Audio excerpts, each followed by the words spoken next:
Hey everyone, this is Isaiah, and welcome to another episode of Like Isaiah, where I give you the colorful breakdown of my colorful life from being homeless to the relationships, just to everything. It's all colorful. Tonight is a more like lighthearted situation. I mean, it wasn't lighthearted for me at the time, but this is the time where I was like messing around like with two fraternity brothers, I guess, and they were like really, really good friends. I think they're more frenemies, but they were friends. This was actually pretty like on the recent side. Like this all happened, I would say, within the past maybe 3 years. Thinking about the totality of like everything, I gotta give them names. What do I want to call them? So let's call one. Okay, so I'm gonna call the first one John, and I'm gonna call the second one David. I was messing around and I was hooking up with John first, right? Never dated or anything like that. It was just like I said, I was in the hookup culture for like 8 years of my life. And this was like over the course of like a few months, over the course of a year. But like I said, it was nothing ever serious. We both knew what it was, and we both had an understanding, I guess. We just knew like, okay, this is just our thing. And this, okay, I'm gonna give y'all dates. I can give y'all dates. So this is at this point, this is 2021. So, every few months, like I said, I would see John hook up, going about our merry way, and then the cycle just repeats itself. That's all it was. So then comes the end of 2021, and like I said, I'm in my party phase. So I go to this party. It was like two parties back to back actually. One was New Year's Eve, and then one was like the day before. I don't really remember like that they were really really close together, and it of course like guys everywhere, guys out there. You see them everywhere and you're all flirty and they're all talking to you. And this is where I first saw David. This is December 2021. Stay with me now. This is where I first see David for the first time. And we didn't even talk that night. That's like we didn't even talk. We had no interactions. None of that. Yeah, we didn't even talk that night. Then comes the end of the night, like everyone's getting like ready to go home, the party's done, everyone's drunk, everyone's like, okay, I'm ready. And he comes up to me, he asked me for my number. He comes up to me and asked me for my number. We did have an interaction because there was another guy, it wasn't my friend, there was another guy there that, I was just kind of chatting with. And he was like, he found David to be really, really cute. Like I said, he wasn't my friend or anything. He's just someone like I met there on the fly there, and I don't even think I found David to be all like, oh my gosh. I don't know if I had that initial reaction. I'm not going to say that he wasn't attractive, but it wasn't like my heart stops. It wasn't that. But yeah, so David comes up to me at the end of the night, and he asked me for my number, and of course I give it to him because like I didn't really I didn't have anything to gain or to lose from it. So we start texting right away. He asked me, or I think I may have asked him because I think we both knew that there was another party the next day, and was like, you want to come chill here, He was like, yeah, we'll just meet up again. At the end of this night, we're sitting in his car, and he's talking to me, and he's just kind of giving me the rundown of like, I guess like his circle, his friends, like what he has going on, who he was, the version of himself that he wanted me to know. You know what I'm saying? And I did the same, but I'm a little more like of an honest person, which bites me in the ass every time. I had this more of an approach like, I'm just gonna tell you and you can do with that what you want to do with it. He was like listing his friends and he was saying something about his friends in the car, and I was like, he said John's name. John? What's John last name? And he tells me John last name. So I'm like, but me being like the person who I was, I thought and I was moving with like honesty is the best policy kind of a thing. So I was like, well, we never had anything like serious, but we have been hooking up. XYZ, we have been hooking up. And he didn't seem reluctant to talk to me. Like he didn't seem like he didn't want to take it any further or whatever. And because I knew the extent of me and John's relationship, I didn't really think that like, I don't know, I guess I didn't think that it was major. So we still get to know each other, and you know I, over the course of like the next few days, I do kind of bring up to him, and I'm kind of like, if y'all are friends, it's probably going to be better for it to come from you than to come from me because we're not. I mean, me and him, like, we're not super super close. Especially if you're telling me that y'all going on vacations and stuff like that. But I mean, everything between me and David, we're still cool. Oh. A few days, I think like a week or so go by, and because me and David didn't live in the same city. So, like on the weekends, we would, either he would come to me or I would go to him. It was kind of like that. And then we would just talk during the week. So, David ends up going to Atlanta for. Oh my gosh, did I even mention that they were fraternity brothers? I don't know if I mentioned it, but yeah, they're fraternity brothers. And I just kind of like, ugh. They had some kind of fraternity thing, and this was where David was going to tell John that I guess would tell him that he was talking to me. I was actually invited to go to that. I'm so glad I didn't go to that trip because he invited me to come to that trip. He invited me. You in the car. I was like, no, I gotta work. I'm so glad that I did not go on that fucking trip. This is all secondhand information. This is going based off what he told me, and at this point we're in the I think we're maybe in the beginning of 2022. And I guess they have some kind of a blowout about that, and I guess that made John feel uncomfortable. That kind of confused me. I was bewildered to be honest because I was kind of like, you never made it clear that you like liked me or had any kind of feelings for me or anything. So I'm like, why is he getting all in his feelings? You know, and I was just hoping like nobody like either of them would say anything bad about me because I didn't badmouth, you know, what's his name? I didn't badmouth John to David or anything like that. Now, so I guess they fall out or whatever, and the whole fraternity that's there is in an uproar because I guess a piece of ass me not coming and cause friction. But that wasn't my goal. I was just trying to be honest. And all I was trying to do was be honest. I wasn't like plotting like. So me and David, we keep talking. This is why I say I don't know if I even want to call them friends because while all this is going on, David is coming back to me and he's not saying the best, he's pretty much telling John's business, you know what I'm saying? And that just kind of puts things in perspective. Like, you never really know what people who you think are one way with you, like, what are they saying about you when nobody else is, when they think nobody else is listening or it'll get back to the person, the source. So, it wasn't the best things. I never even told John this up until this point. And if he watches this video, then, he can do with that information what he wants to. But like I said, me and David were cool, we're kicking it. And it was coming up time for me to go see him. This story is so wild. Like, this story is just, ooh. I pack up, because he at that point was maybe staying like 2.5 hours away from me. So get to his place and like the weekend's going well. It actually snowed, so it was like pretty because it was snowing outside, like chestnuts roasting. We had a great weekend. Like we played some like getting to know each other games, and you know at this point I'm gonna be honest because I had been off the market for like 7 to 8 years up until that point, and I wasn't trying to date or I didn't date anyone seriously. I thought the universe was sending me signs like, okay, he was the one, because he kind of came in and like swept me off my feet. So I thought the universe was trying to tell me like, okay, you've been out the game, you've been down for a minute, now you're back. I thought it was kind of like that. And then my best friend was trying to move to the same area that he lived in. So I was like, okay, well we can be roommates, we can go there together. I just thought that was the universe ways of trying to like line up things for me. So glad it didn't happen. So the last night that we were together, I can remember like just think, okay, this guy is good. He's whispering sweet nothings to me, obviously, and stuff that would make me swoon. And then we kind of got into a small spat, like the night or the morning of, like the last night I was there. We got into a small spat because I went into the bedroom, and he didn't know I was in the bedroom until he saw that I was in the bedroom. So I didn't think anything was like big about that. I didn't think that was beyond like everything else that was getting ready to happen after this. The next morning comes and I don't leave. I think I want to spend another day with him. So I was like, I'm just gonna spend the day. But he was like, his body language and everything was just so off. Like that day, it was so off. And I even went to the store to buy some stuff because I make some great crab dip. So I went to the store, bought some crab dip and stuff to make it $70. I don't think he wasn't feeling well, so we didn't do it that night. So I was just like, well, I'll do it another night, I'll come back another weekend or something like that. Go to sleep again, and I get up to leave this time. I'm going to leave. And so I give him a hug. I was like, oh, I'm getting ready to go.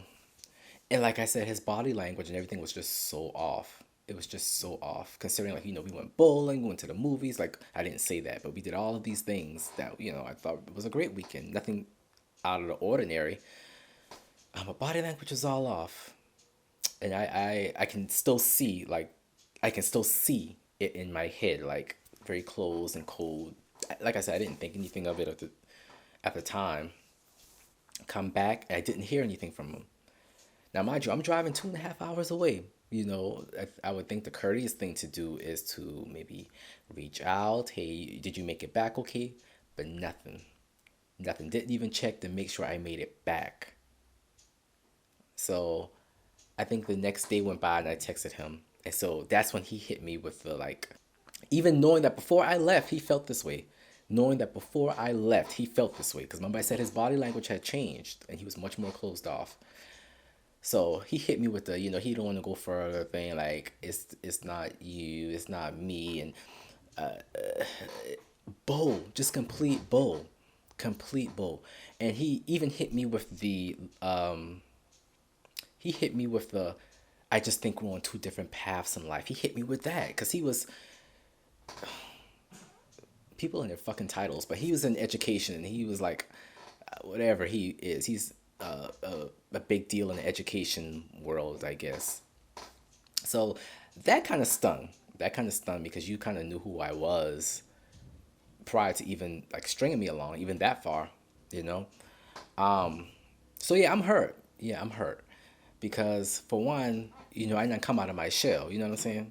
You could have just left me the fuck alone. At this point, it's like Tuesday, Wednesday, Thursday, and like we're having minimal interactions with each other. It's all through text messages, but I can tell like the dynamic had changed. But I didn't know what I had done. You know what I'm saying? I didn't know what I did and I didn't understand why I wasn't being given the opportunity to try to fix things because I'm a firm believer if something goes wrong, like give me a chance to fix it. Like let's talk about it. Oh, I said like I'm about to cry. I'm not about to cry. My throat's just dry. Fuck. He didn't want to give me that. So he was over that and I'll get to it because it gets even more crazy.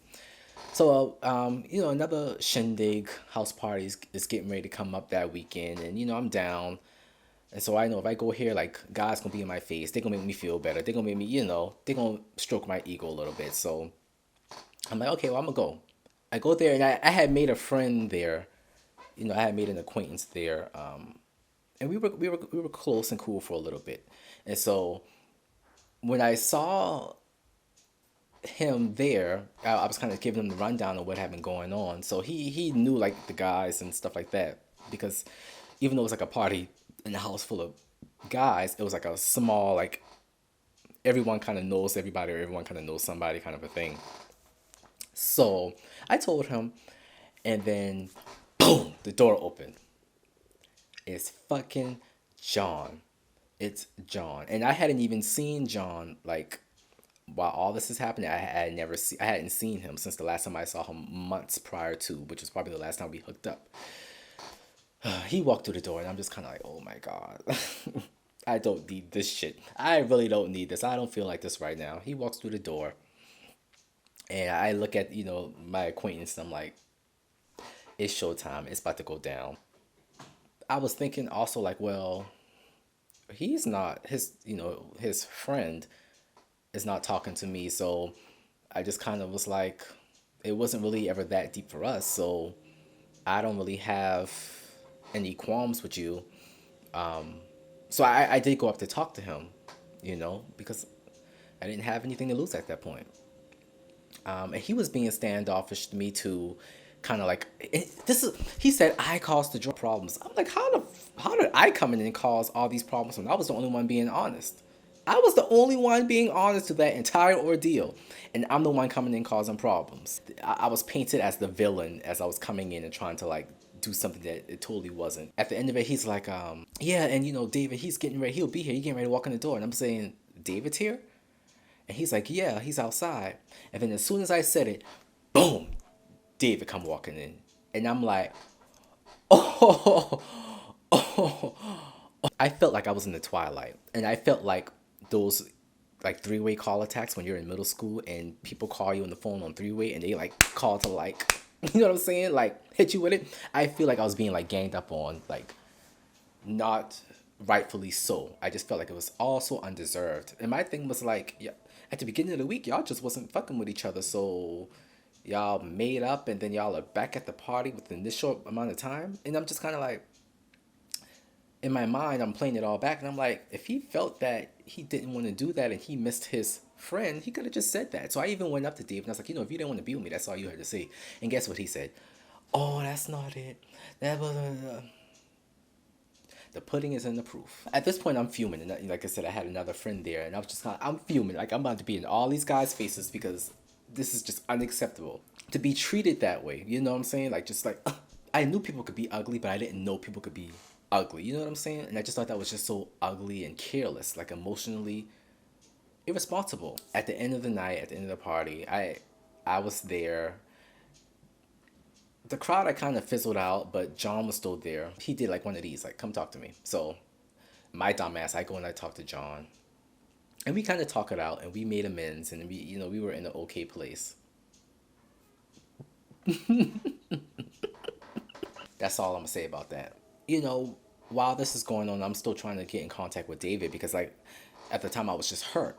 I was thinking like, okay, so if it was all this, honestly, I think they was fucking. So, and he's ignoring my calls. He's ignoring my calls like I'm the bad guy. You know what I'm saying? Like I'm the one that did the betrayal. You know what I'm saying? Like ignoring my calls, and he ended up blocking me. And so I ended up calling him from another number, and I did the most. I did the most, and I really wish I hadn't because it just was not worth like the emotional labor that I was giving it. He wasn't worth like that. I think eventually he gets back in contact with me, and it's the same thing. He's still cold. Like I'm being painted as the villain. Talking about my reactions to things, but not addressing what he did. So I let things fizzle out, and I don't say anything back to him. Another party's coming up. I told y'all I was partying, okay? Like I was hitting the pavement. And so I go to that party, which is maybe like the following month or maybe like a few weeks later. I really don't remember. So I tell, because my friend that I had met there, he's there too. He's there too. So then this time, like I didn't say anything to them. They didn't say anything to me. I think that at that time, this would be the last time I actually saw him. This was the last time I actually saw him in person, or I think even maybe even spoke to him. And I guess we talked it out, but it was like a half-assed apology, like I'm sorry. I was okay with that because at least you got to hear me out, and even if it didn't make an impact, I don't think it made an impact because niggas just gonna niggas gonna nigga. You know what I'm saying? So at the end of the night, it's about to get real wild. That conversation was with David, right? That's the one I was getting to know. John comes up to me and he's like, you want to come over? David's gonna be there, and I'm like, I see, y'all follow me, right? Follow me, follow what I'm saying. So John invites me over. David is there, and I'm just kind of like, wait, David, he wants me to come? Like he act like he's been acting like he don't want anything to do with me. You know what I'm saying? And he's like, yeah, he wants you to come. So I ended up going over there, and it was John, David, and another person who I don't remember his name. So we're gonna call him No Name. And with the testosterone filling the room, there was some things happening. I ended up hooking up with David again, which I shouldn't have because now it's making sense. Oh, you just wanted to have sex with me. You did all that when you did all that just to have sex with me, and you just could have said you wanted to have sex with me. You know what I'm saying? Now it makes sense. Oh, he don't want nothing to do with me. He saw I was getting too into it. Okay, cool. Hooked up with David. And John and No Name are off doing their thing. Like we're not in the same room, so I don't want y'all to think like it's this like brothel mega capade, you know what I'm saying? And then boom, the door opened. Guess who it is? Like I saying, while me and David are doing our thing, it was No Name. No Name wanted a piece of me too. Tell Papa all about it. That was interesting. I can't believe I'm telling this story because I've never like talked about this before. So at the end of it all, I just went on about my merry way. I knew that it felt like final, and I knew it was kind of okay. This door is closed. I think this is the last shebang. Even though I felt or I thought that there would be a little bit of like, maybe he does like me, maybe he sees the error of his ways, but no, he just wanted to have sex with me again. Funny, right? Dramaful, right? But thank you so much for watching this with me, and if you have any other suggestions, if you want me to do any follow-ups or anything else, definitely let me know. Got a lot to say. Let me see. What can I say to take this out? All I gotta say is do it like Isaiah. Will you be